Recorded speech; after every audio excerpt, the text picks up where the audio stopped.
जब साधक गहरे भजन सिमरन के दौरान भीतर की यात्रा का अनुभव करता है और फिर आत्मा पुनः शरीर में लौटती है, तो उस समय एक अत्यंत सूक्ष्म और विशेष अवस्था उत्पन्न होती है। शरीर पहले से ही एक प्रकार की स्थिरता मानो होल्ड में आ चुका होता है, और जैसे ही प्राण शक्ति पुनः पूरे शरीर में फैलने लगती है, साधक को अंदर से एक कंपन, हलचल या झनझनाहट जैसी अनुभूति हो सकती है। कभी कभी यह अनुभव इतना अनोखा होता है कि मन में हल्का भय उत्पन्न हो जाता है और तुरंत आंखें खोलकर ध्यान को समाप्त करने की इच्छा होने लगती है।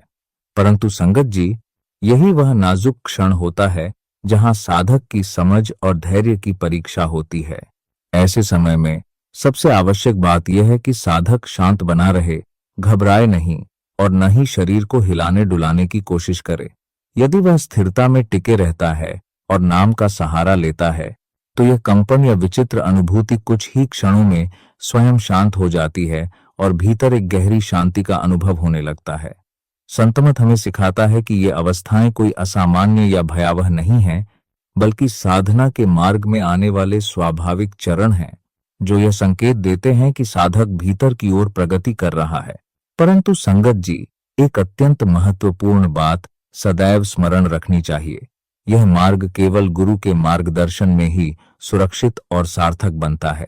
बिना पूर्ण गुरु के यदि कोई साधक इन गहरी अवस्थाओं में प्रवेश करने का प्रयास करता है, तो उसे भ्रम, डर या मानसिक असंतुलन का सामना करना पड़ सकता है। इसीलिए हमेशा गुरु के बताए हुए नियमों का पालन करें। साधना में निरंतरता बनाए रखें, बीच में अनावश्यक विराम न दें और धैर्य, श्रद्धा तथा समर्पण के साथ अभ्यास करते रहें।